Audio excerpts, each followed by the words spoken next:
OMG, OMG, OMG talaga. Nagkaalaman na nga ang estado ng relasyon ng magkasintahan sina Janine Gutierrez at Paulo Avellino matapos nga ang naganap na Forever Grateful the ABS-CBN Ball 2023. Namatay na nga ang mga haka-haka at mga balitang kumakalat na hiwalay ng paunin. Lahat ng ito ay napawi na nang makita na magkasama at magkatabi sa isang table ang lovebirds. Marami kasi na paunin supporters na nababahala tungkol sa mga kumakalat na balita na naghiwalay na nga ng landas ang Maxim Irog. At ito na nga ang proven na stay happy at very much stronger ang samahan at pagmamahalan ng dalawa. Kaya naman lalong natuwa at nagbunyi ang kanilang mga tagahanga. For sure, magkasama din ang dalawa sa naging kaarawan ni Nini last October 2. Meron mang naging media con si Paulo para sa pinakabago niyang serye ang Linlang na ipalalabas na ngayong darating na October 5 sa Prime Video.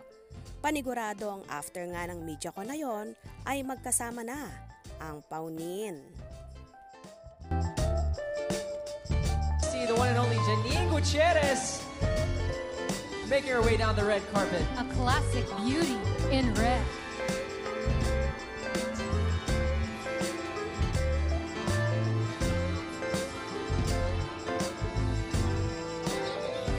Of course, the one and only Paulo Avellino of Linlang. Watch out for that one, ladies and gentlemen. This is something you got. Naku, kaya ang mga marites dyan na nagpapakalat ng maling balita, sorry na lang sa inyo dahil hinding-hindi nyo talaga mapaghihiwalay ang paunin. Palihim talaga at patago ang kanilang mga aktibidades, lalong higit sa kanilang love life. Hindi na kasila mga bata or teenager para magpasweet sa harap ng kamera.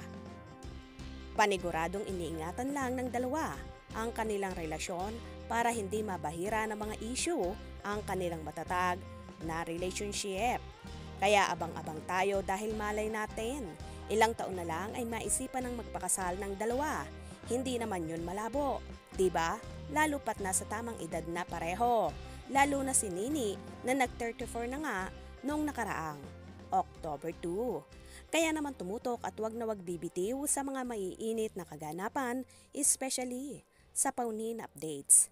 Mga ka-scoop, anong inyong magiging reaction sa bidyong ito?